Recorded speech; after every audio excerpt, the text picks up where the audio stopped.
Thane railway स्थानकावरील विविध विकास कामांना गती देण्यासाठी खासदार नरेश मस्के आणि मध्य रेल्वेचे DRM हिरेश मीना यांनी बुधवारी संयुक्त पाहणी दौरा केला।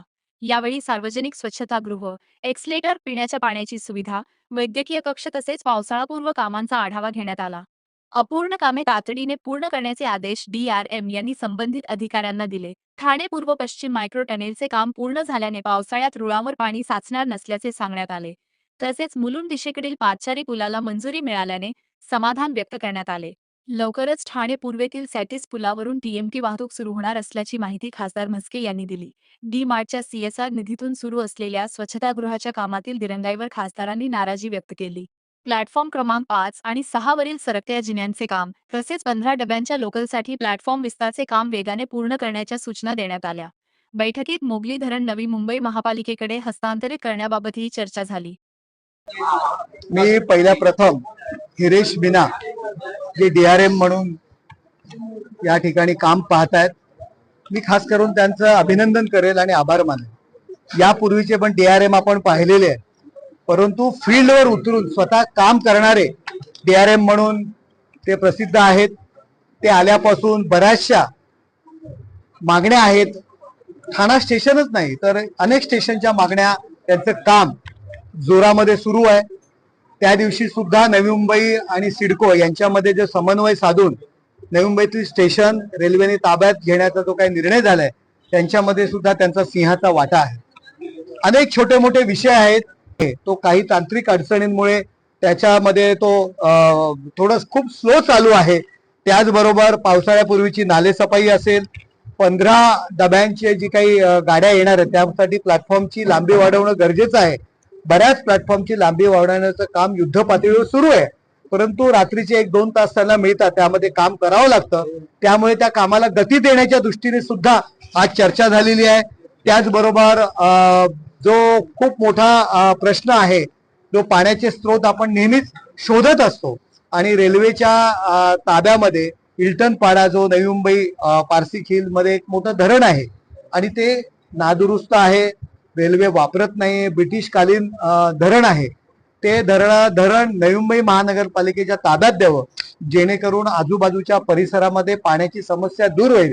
याकरता आमचे सर्व नगरसेविका त्या ठिकाणच्या, आमच्या चांदणी चौगुले असतील, ऍडव्होकेट श्वेता काळे असतील, आमची गौरी आंग्रे असतील, या नगरसेवकांनी मागणी केली होती, ते सुद्धा निवेदन या ठिकाणी दिलेले आहेत। आमचे संजय वाघुले आहेत की त्यांनी त्या ठिकाणी पुनर्वसनाचा एक विषय आहे, रेल्वेच्या जागेवर काही 50-60 वर्षापासून काही घरं आहेत, तो एक विषय, या समस्या आहेत, स्वच्छतेच्या समस्या आहेत। माधवीताई नाईक ज्या नव्याने आता विधान परिषद आमदार आहेत, त्या सुद्धा या ठिकाणी या लोकांच्या समस्या घेऊन आलेल्या आहेत आणि या सगळ्यांचा या ठिकाणी चर्चा झाली। आणि एक आनंदाची गोष्ट म्हणजे मुलुंडकडे जो आम्ही फुटओव्हर ब्रिजची मागणी केली होती, तो या वर्षीच्या बजेटमध्ये तो मंजूर झालाय, त्याचं सुद्धा काम सुरू होणार आहे। 7 नंबर आणि 8 नंबरमध्ये शौचालयाचा जो विषय आहे त्या दृष्टीने सुद्धा निर्णय झालेला आहे की त्याची फिजिबिलिटी पाहून तो निर्णय घेतला जातील। एक्सलेटर विषय या संदर्भात सुद्धा माहिती घेऊन आपण त्या ठिकाणी फिजिबिलिटी बघून निर्णय घेतील। आणि जो कोपरीसाठीचं जे काम सुरू आहे त्याच्यामध्ये रेल्वे आणि ठाणे महानगरपालिकेच्या अधिकाऱ्यांमध्ये थोडाफार जो काही समन्वय नव्हता, त्यांच्या काही एकमेकांच्या अडचणी आहेत त्या दूर झालेल्या आहेत। एकत्र बसून तो निर्णय घेऊन काही प्लॅटफॉर्म 4 नंबर प्लॅटफॉर्म वगैरे असतील ते आणि आमचा जो साठीचा पूल आहे त्याची रहदारी कशा पद्धतीने सुरू होईल या संदर्भात सुद्धा निर्णय आज झालेला आहे। खूप चांगला निर्णय झालेला आहे। पावसाळ्यापूर्वी स्टेशनची साफसफाई असेल, स्टेशनचे कुठे लिकेजेस असतील याकडे सुद्धा लक्ष देऊन या ठिकाणी काम युद्ध पातळीवर होणार आहे। सर, पावसाळा येतोय, ठाण्यामध्ये इंटरनल टनेलच्या मार्फत पूर्ण एक नवीन लाईन आम्ही टाकलेली आहे, जेणेकरून जे प्लॅटफॉर्म पाण्याखाली जात होते ते जाणार नाहीत। आणखी काही समस्या असतील, पाणी जिथे चोकअप होईल ते सुद्धा दूर केल्या जातील आणि खूप मोठं ऐतिहासिक काम या ठिकाणी झालेलं आहे। प्लॅटफॉर्मचे काय लाईन आहे त्याच्या खालून आपण एक पाईप टाकलेलं आहे, इंटरनल पुश हे करून, म्हणजे ट्रॅकला कुठेही धक्का न लावता, आणि त्याच्यामुळे जे काही पाणी साचणार आहे त्याचा तो प्रश्न दूर होईल। प्लॅटफॉर्म पाण्यामध्ये जातात यावर्षी आपण बघूया आणि जिथे जिथे पाणी चोकअप होतं ते सुद्धा साफ करण्याच्या दृष्टीने ऐतिहासिक निर्णय आपण घेतलेला आहे आणि आम्ही त्याच्यावरती वॉच करत आहोत. स्वतः DRM या स्टेशनला आलेले आहेत आणि स्टेशन मास्तर आणि त्यांची पूर्ण टीम यांच्याकडनं आम्हाला अपेक्षा आहे की काम जरा युद्ध पातळीवरती व्हायला पाहिजे. कुछ काम चल रहे हैं, कुछ काम शुरू होने वाले हैं और कुछ काम अगले 1-2 महीने में ही कंप्लीट हो जाएंगे. कुछ नया जैसे सैटिस वगैरह का काम चल रहा है, उसमें वक्त लगेगा, लेकिन वो बड़ा काम है तो इसलिए वक्त लगेगा. तो अलग अलग डेडलाइंस है, टाइमलाइंस है, उसके हिसाब से हम लोग कोशिश करेंगे कि पूरा करें. और कुछ नई चीजें हम लोगों को बताई गई है, उसकी फिजिबिलिटी हम एग्जामिन कराएंगे. अगर पॉसिबल होगा तो वो भी प्रोवाइड करेंगे. सर आने वाले मानसून के लिए हम लोग अलग अलग जगह पे जहाँ जहाँ हमारे आइडेंटिफाइड एरियाज हैं, जहाँ पर की प्रॉब्लम आती है, वहाँ पर हम लोगों के काम चल रहे हैं. विभिन्न प्रकार के काम होते हैं इसके लिए. कलवर क्लीनिंग है, ड्रेन क्लीनिंग है, अलग अलग प्रकार से कार्य किए जाते हैं. ट्री ट्रिमिंग है, ट्री कटिंग है, काफी कार्य रहते हैं, वो सब किए जा रहे हैं और हम प्रतीक्षा करते हैं. हमारी पूरी कोशिश है कि बिफोर द मानसून हम इन्हें कंप्लीट कर दें.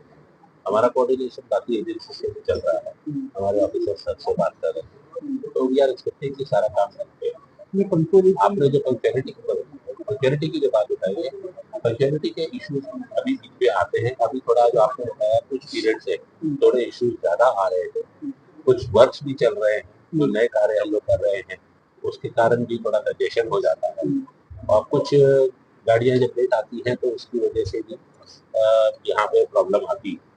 बट मैं आपको ये आश्वासन दे सकता हूँ कि हम लोग पूरी कोशिश कर रहे हैं कि इस चीज को हम लोग कोशिश करें कि मिनिमम लेवल पे रखें और गाड़ी पंक्चुअली चलाना हम लोग का सबसे पहला कार्य. साइन का जो आरओबी है उसका काम भी कई महीनों से वैसे ही है, वो कब तक पूरा हो पाएगा?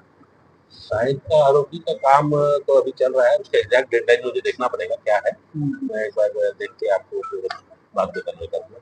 अच्छा सर, और एक चीज सर है कि इसमें वो इश्यूज आते हैं, इस वजह से बाकी अब कहीं ना कहीं एक ऐसा निर्णय ऑपरेशनली लेना पड़ता है कि बाकी गाड़ियों को हम सही से चला पाए.